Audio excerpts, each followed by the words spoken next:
When I teach creative writing, I say the first thing you've got to understand is if you're going to be a writer, you must become an expert in words. And I think I take it too far sometimes. And I'm sure that other writers are much more interested in character insights, in moving the plot forward. And I'm interested in all that too, but I am interested in words.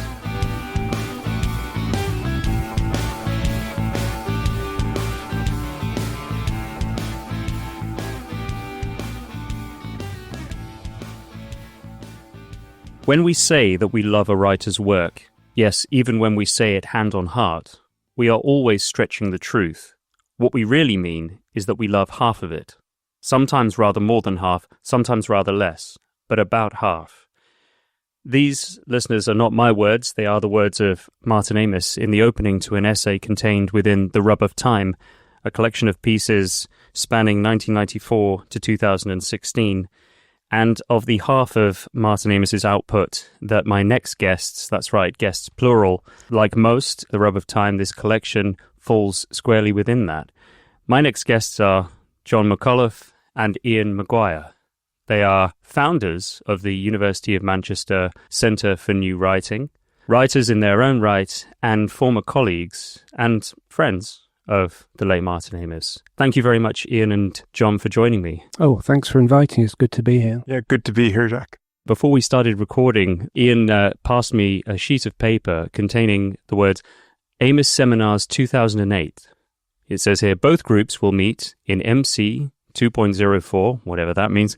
Monday classes are from 4 to 5:30. Tuesday classes are from 10:30 to 12 a.m. Interesting. 12 a.m., that's midnight, or was that a typo? No, that's a typo.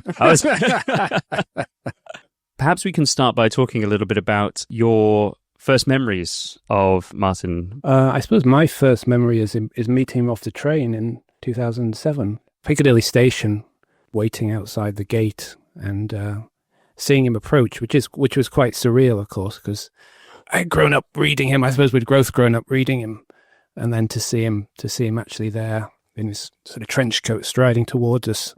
So that was, he came to visit and just to check us out, I suppose, really, because I think we'd already sort of sent out an invitation asking if he'd be interested.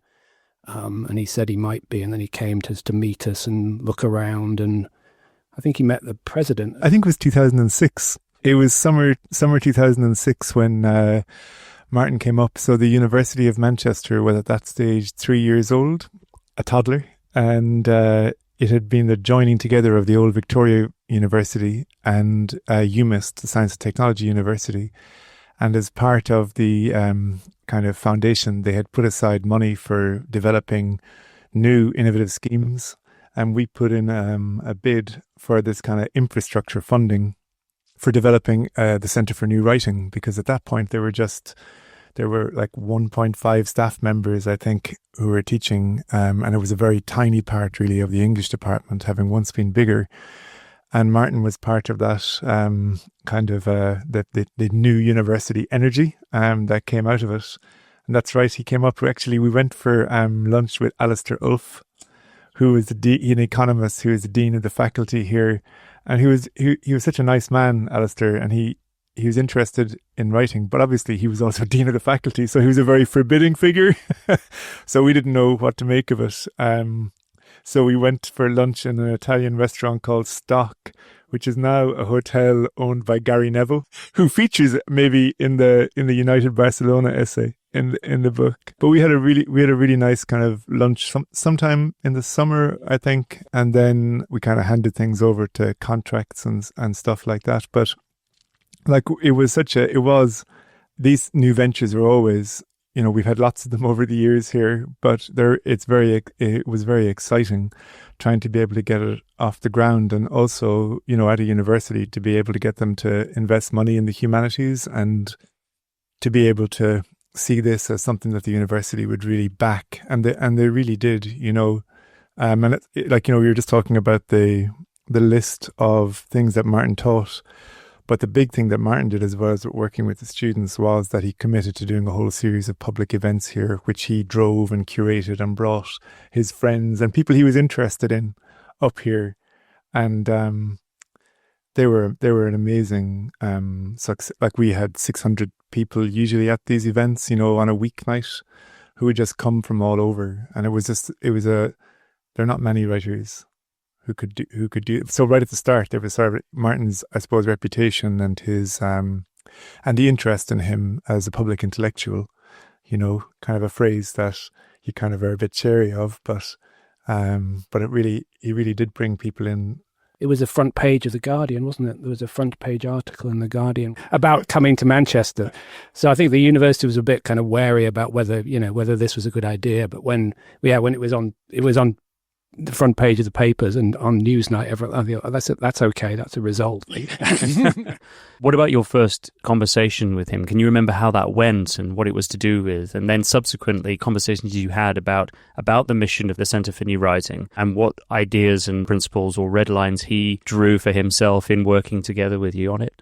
I can't remember precisely, but I'm sure one of the early conversations was, why he wanted to do it. What was it? What was in it for him, in some sense. And well, I think, John, you sent the message to his agent first of all, and we were obviously, hopeful, but not that hopeful, because obviously he probably had lots of other offers. So I think for him, it seemed like the right time. And I think what I remember him emphasizing is that his father taught at Swansea University. That's right. And I think he was very much sort of sensed that he wanted to give it a try as well. Well, in The Rub of Time, there is a piece titled The King's English, revisiting Kingsley Amos's book on correct use of English and good writing, a little bit like Martin Amos's own The War Against Cliché later on.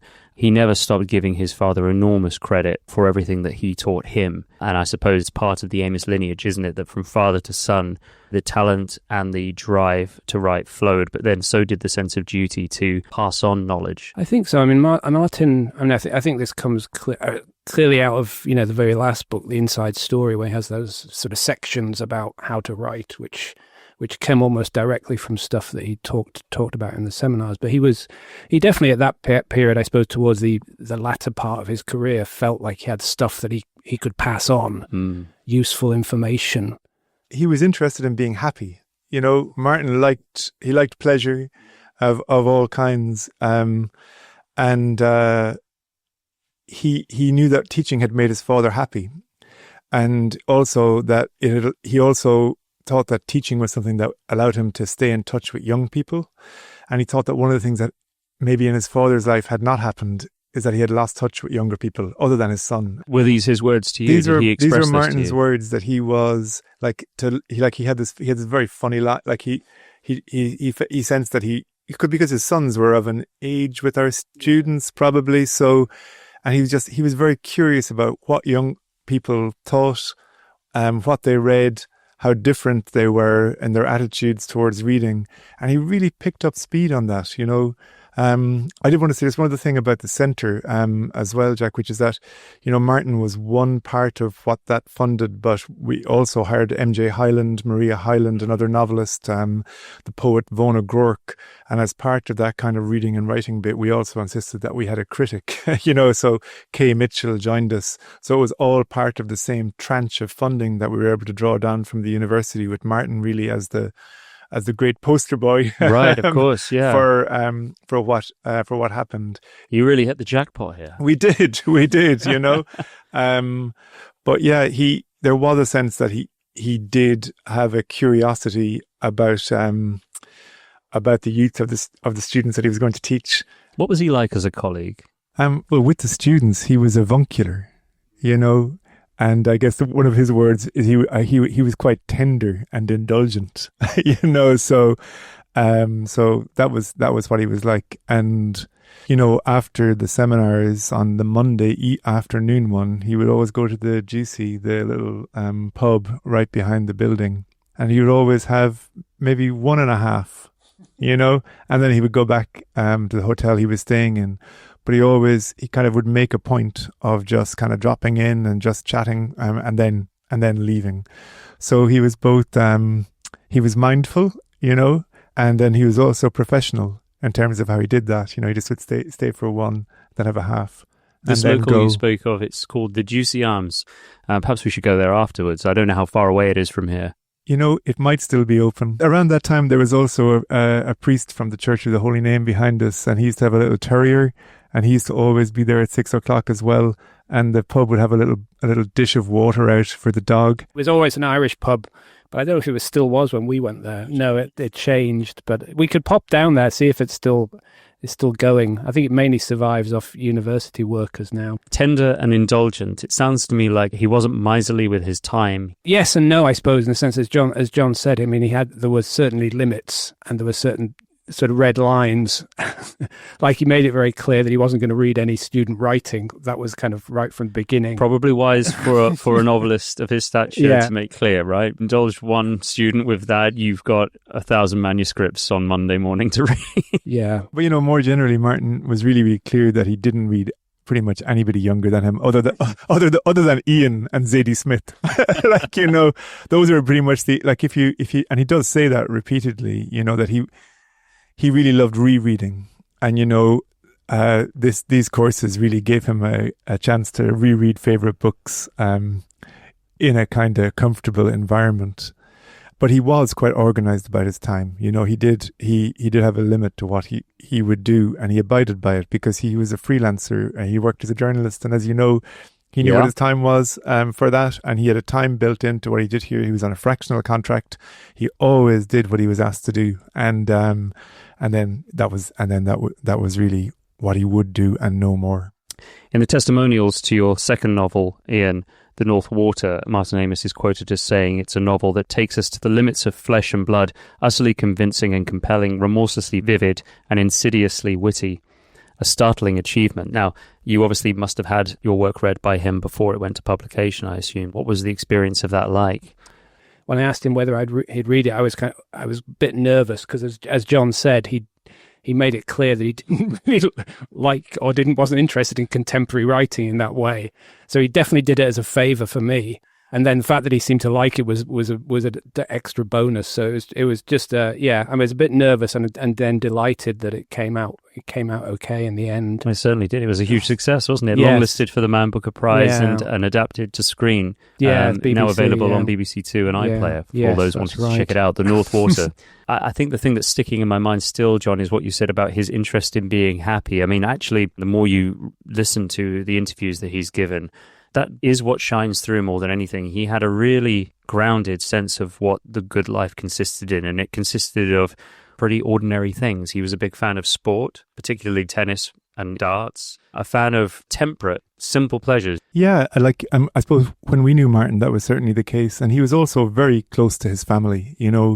His mum was living in Spain, Hilly Bardwell at that time, and he would and his brother, Philip was in Spain as well at that time, so he would go there, as well. That was one of his breaks that he would take, and he's very close to his children, and he loved talking to us about our children. It was one of the things that he really liked.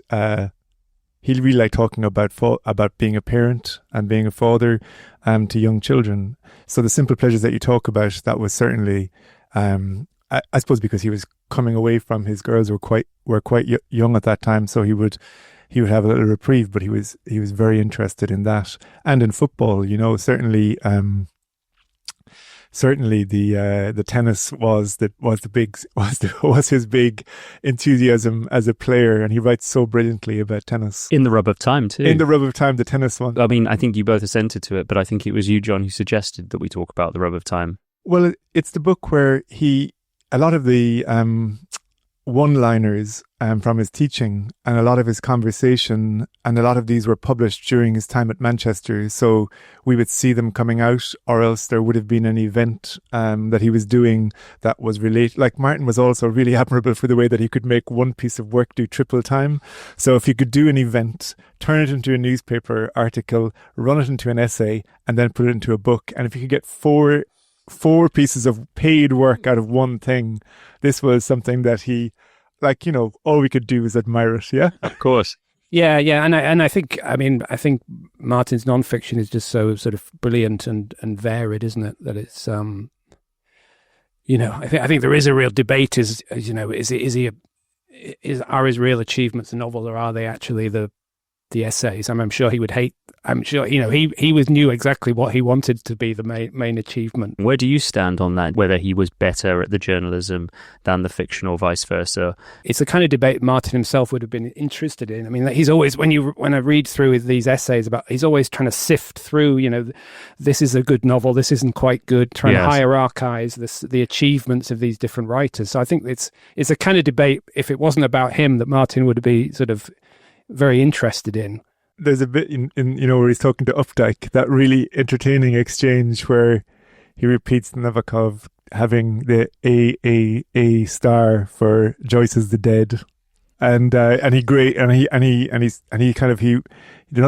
kind of apologizes for introducing this grading, but Martin loved grading things.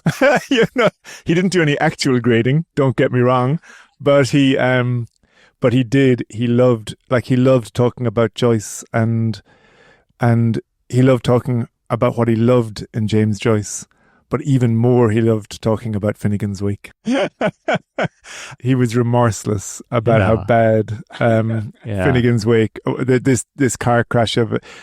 He did have very fixed generic ideas, and he kind of he had made his mind up about books probably in his 30s, and he kind of stuck to his guns and made the case for what he thought then for the rest of his life. Like his idea of what made a good novel or what made a good story, he did not really respond to new ideas about. I would say that he was quite fixed in terms of, this is 1994 to 2016. I think that's probably right, that he certainly came, when we knew him, a lot of his opinions in terms of literature were already set in stone. But I was just thinking there is a kind of footnote to one of them where in one of the essays he sort of bad-mouthed Moby Dick, and then he says, actually I reread Moby Dick and it's really pretty good. So he wasn't totally rigid in that way. By the time he starts working at the University of Manchester's Centre for New Writing in 2007, he's already written his most iconic works. Yellow Dog has come out, The Second Plane, and he's obviously been embroiled in debates around the future of the West, Islamism, the War on Terror. And now you find him in his 50s and a much more politicised figure than ever before. Did you have many conversations about politics with him? Yeah, I mean, Martin in politics is an interesting subject because there were certain political things which he was very fascinated by, totalitarianism, anti-Semitism, and then Islamism after 9/11. So these were things which he was fascinated by and read around and had strong opinions. But in general, I didn't think of Martin particularly a political person. He was a kind of soft centre-left, but he wasn't really interested in the sort of policy issues about politics. It was always interesting that Christopher Hitchens was his great friend. It seemed like he almost kind of subcontracted the politics to Christopher Hitchens. Yes, like you said, John, he was interested in being happy. Yes. I mean, he was interested in the personalities of politics. He's written about Blair and Corbyn and Trump, and so he's interested in the politics in terms of the kind of people that it attracted and the weirdness that it attracted. Again, that's something that comes up a lot in The Rub of Time too, his preference to view politics through the lens of personality, and something that we discussed in the live show for My Martin Amis a few months back. But he did see them as comic characters. Yes. He did see Blair and Corbyn and Trump as hilarious caricature figures, and the desire to be a politician in the modern age as a flaw in itself. And so there was a sense that there was something wrong with all of these people, which made it possible for him to satirize them, really. Like when he was here as well, I had moved to the UK in 2004, so I didn't really understand the UK media culture.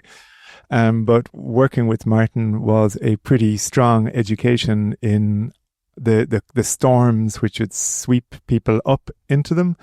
Like when Martin was here, he would do these events. He would occasionally, there are a couple of them reprinted here. He might do a Q&A with readers, and phrases from them would be just taken up and really milked.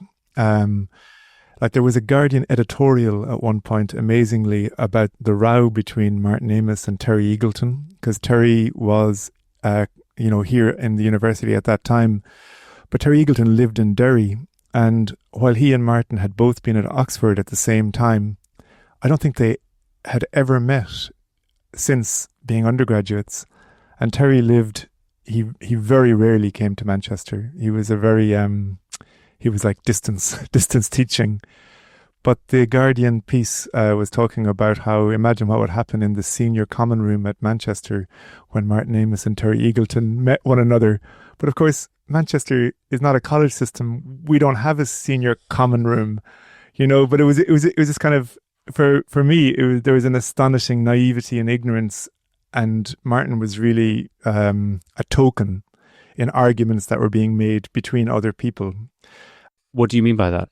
The arguments within the left in the UK, Martin was one of the ways in which those people argued with one another and wrote off the centre-left.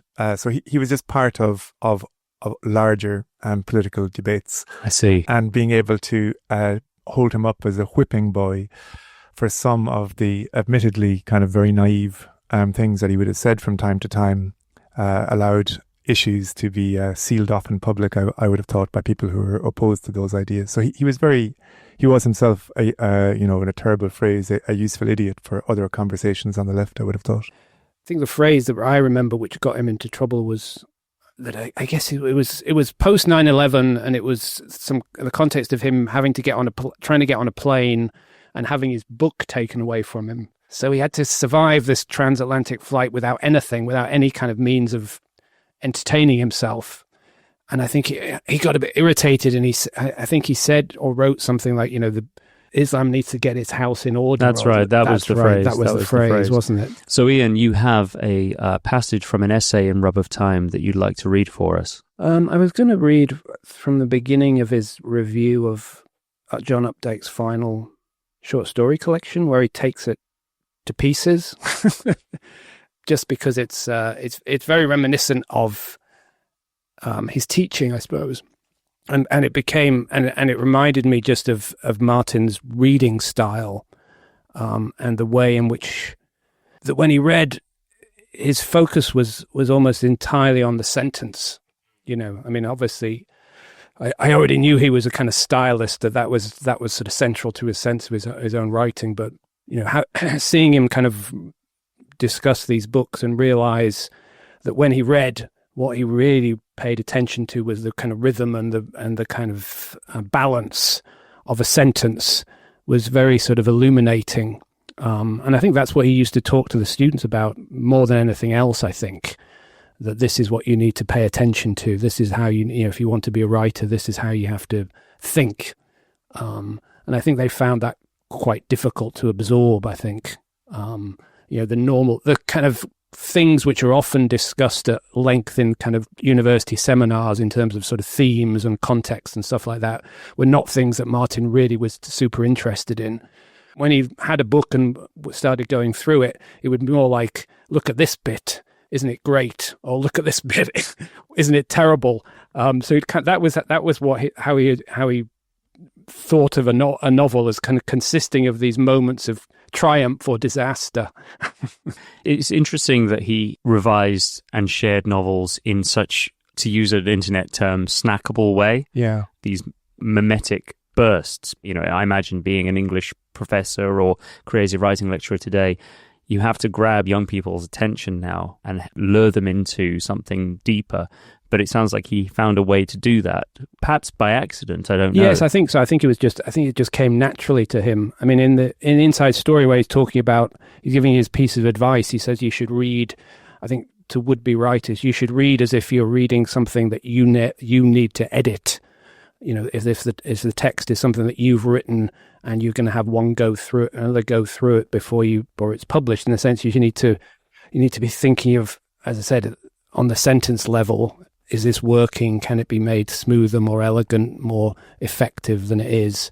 So I think that was just the way his mind worked when it came to prose, I think, really. But as you say, it probably had advantages in pedagogically as well. Yes. Okay, and so let's hear it then. Yeah, this from is Updike's farewell notes. Yeah, so it's a review of Updike's posthumously published, I think, final story collection called My Father's Tears and Other Stories. The following wedge of prose has two things wrong with it. One big thing and one little thing. One infelicity and one howler. Read it with attention. If you can spot both, then you have what is called a literary ear. This is a quote. Craig Martin took an interest in the traces left by prior owners of his land. In the prime of his life, when he worked every weekday and socialised all weekend, he had pretty much ignored his land. The minor flaw is the proximity of prior and prime. This gives us a dissonant rime-riche on the first syllable, and the two words, besides, are etymological half-siblings and should never be left alone together without many intercessionary chaperones. And the major flaw? The first sentence ends with the words his land, and so with a resonant clunk does the second. Mere quibbles, some may say, but we are addressing ourselves to John Updike, who is perhaps the greatest virtuoso stylist since Nabokov, who in his turn was perhaps the greatest virtuoso stylist since Joyce. So the portrait of the artist is an old man. This is a murky and glutinous vista, and one of increasingly urgent interest to the present reviewer, who is closing in on 60. My broad impression is that writers as they age lose energy, inspiration, musicality, imagistic serendipity, but gain in craft, the knack of knowing what goes where. Medical science has granted us a new phenomenon, the octogenarian novel, and one thinks with respect of Saul Bellows' Ravelstein and Norman Mailer's The Castle in the Forest. Yet no one would seriously compare these books to Humboldt's Gift and Harlot's Ghost. Updike was 76 when he died, and for many years he suffered from partial deafness. I don't know, perhaps nobody knows, whether the two afflictions are connected, but the fact is that Updike, in My Father's Tears and Other Stories, is in the process of losing his ear. This piece would have gone unwritten if its subject was still alive. In the last 3 decades, I have published about 15,000 words of more or less unqualified praise of John Updike, and his achievement remains immortal. The most astonishing page in the new collection is the one headed Books by John Updike. 62 volumes, many of them enormously long. His productivity was preternatural. It made you think of a berserk IVF pregnancy or a physiological condition, or more realistically, given his depression-shadowed childhood, a Protestant work ethic taken to the point of outright fanaticism. My Father's Tears is Updike's last book, and perhaps his least distinguished, but it ends all the same with a glimmer, the thwarted promise of a happier ending. What from that passage do you retain most when it comes to evaluating your own writing?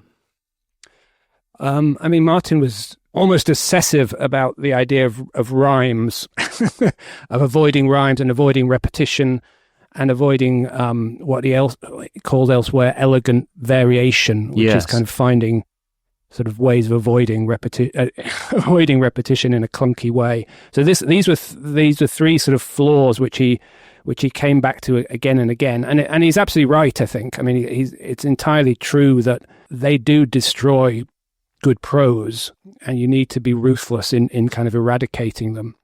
Did you feel this way before you knew Martin, or did he solidify a lot of this for you in conversations you subsequently had? It made it much clearer to me.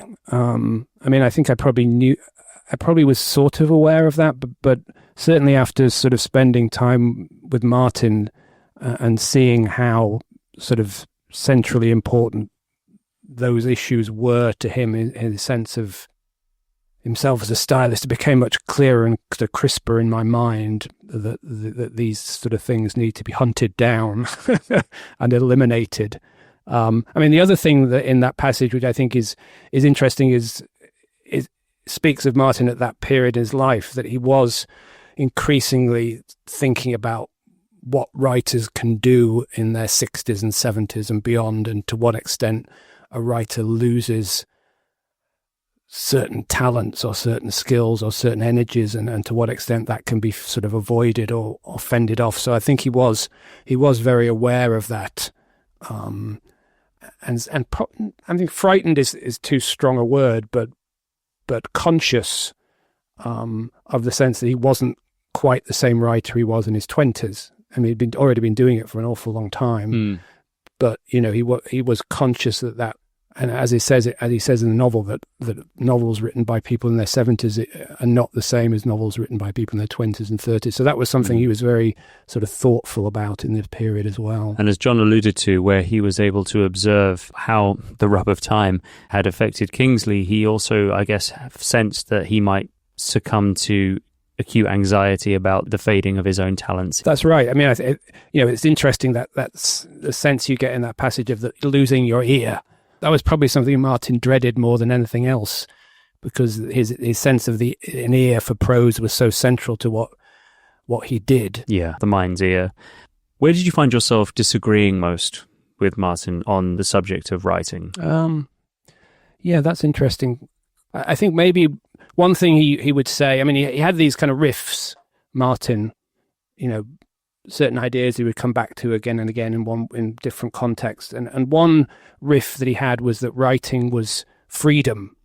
I mean, he would bring this in when he was talking about sort of totalitarianism and Islamism, things like that. The definition of writing for him was a kind of complete freedom, which has never been my experience of writing. I mean, it's a nice idea, but my experience is as soon as you've written one sentence, you begin to hem yourself in.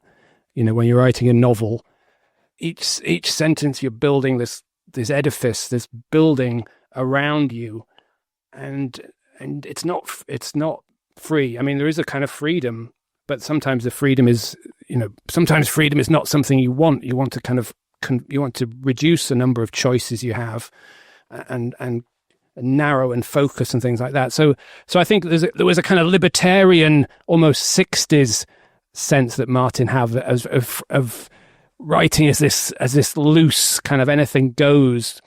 That's how he articulated it. But I mean, I'm not sure whether that was true to his own practice. I don't know. But it certainly doesn't feel like writing. That didn't feel like what writing felt like to me. Yes, it's very interesting that as a writer, you took what he meant to characterize the act of writing as an act of freedom. I've always taken it to be a political point. Right. But for most writers, I imagine that writing is a tortured experience, which, though fulfilling and absolutely necessary to them, feels anything but freeing in the act. I think, yeah, for me and for a lot of writers, that's true. But I think probably not for Martin. I mean, he describes he used to love sitting at his desk and thinking.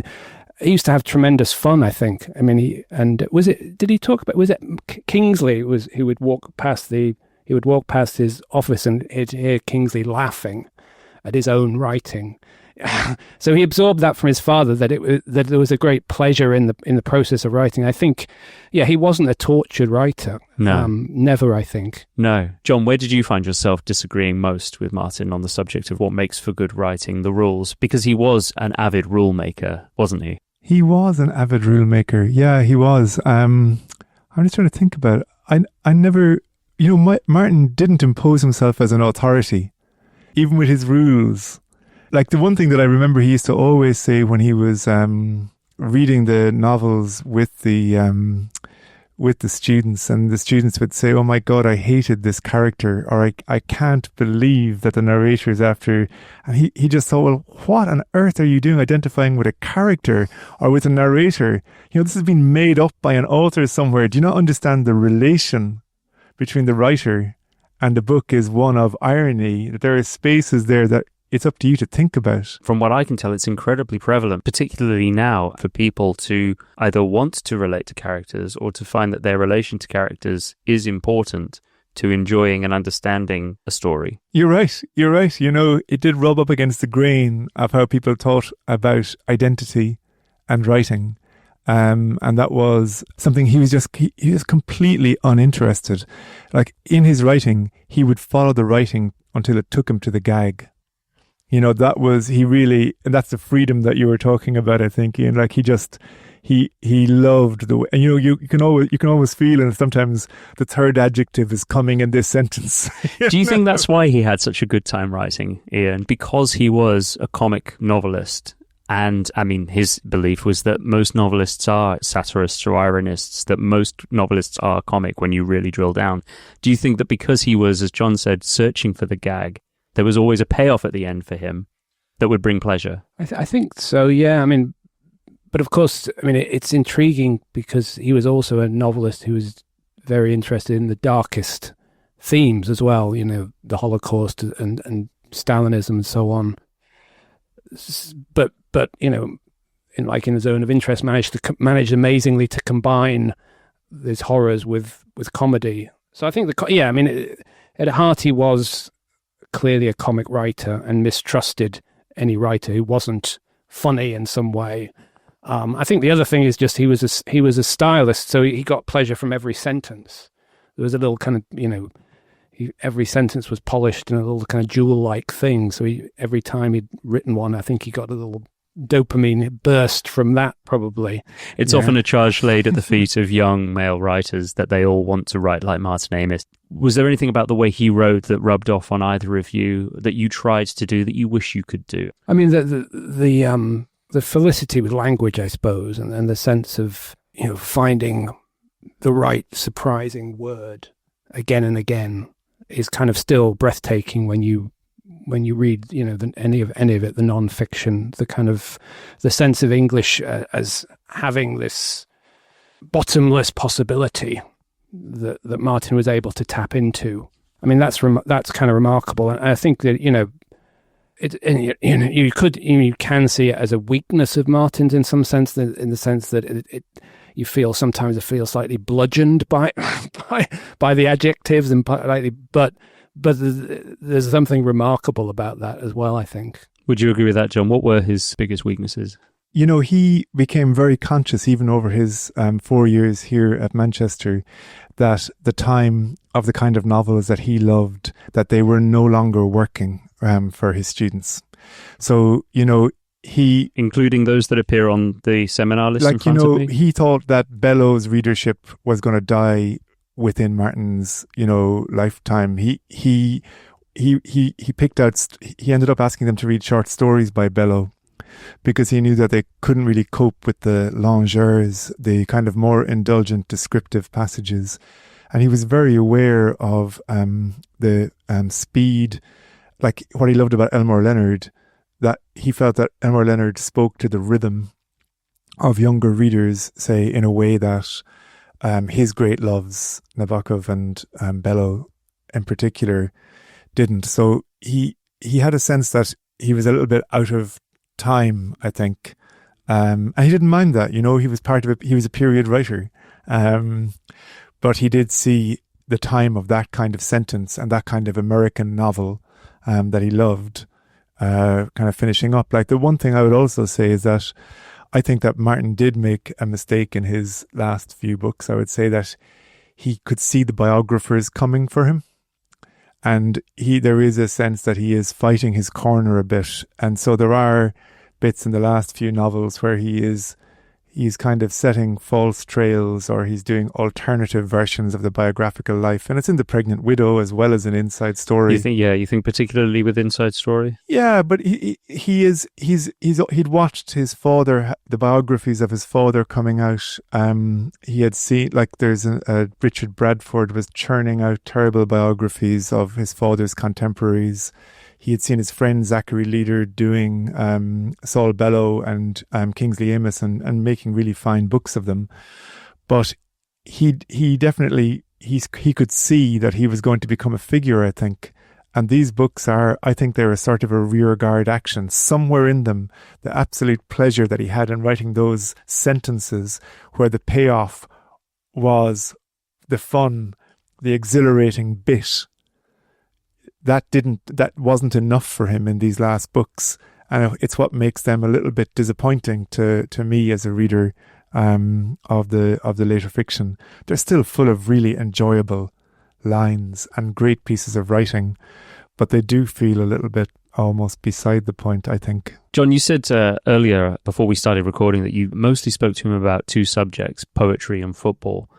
We know that Martin didn't really write poetry. Did you discuss why he didn't in any further depth with him, getting to know him at a place like this? No, we never talked about his writing poetry, but he was very interested in poets. You know, he thought the way that we existed outside the market was utterly bizarre. You know, but he had one of his lines was that he thought that, you know, what had Britain given to the world, and he just said that English language lyric poetry kind of weighed in the balance with other you know, there's so few things that he would say he was absolutely for. You know, he's so hilarious on the royal family and all that kind of stuff, but he really stood over his education and the lyric poem, and he could recite John Donne and Shakespeare and Auden. He loved Auden as well as Larkin, you know, so he and he loved chatting about those. And he liked Yeats as well. You know, he had bits of Yeats by heart also. And, you know, during his time at Manchester, you know, sort of, I suppose, as a sop to those conversations, we did a number of events on poetry and on poets. So he had James Fenton up to talk about Larkin. He used to bring Clive James up as well. And he had such great fond memories of Clive James, didn't he? But Clive James was absolutely, like, he was kind of mad at the time, you know, so he used to talk about how climate change was a hoax. You know, Clive was a conspiratorial before the time of the conspiracy theorists had come at that point. You mean Clive James would fly all the way over from Australia? No, he was in London. Was he at the time? He was in London at the time. Even better if he'd used up all of those air miles and chucked up all of that CO2 into the air to then talk about climate change being that would have been. But he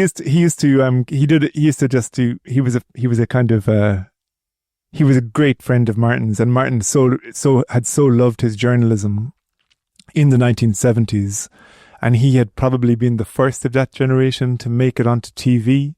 So he was just a hero, like he was and the way he had carried his wit and that kind of boyish kind of hard slagging into his television work was something which they had all really admired, I think. But by the time Martin had kind of stayed serious as a writer, and Clive was writing all of these terrible poems, light verse, and then he tried to write serious verse.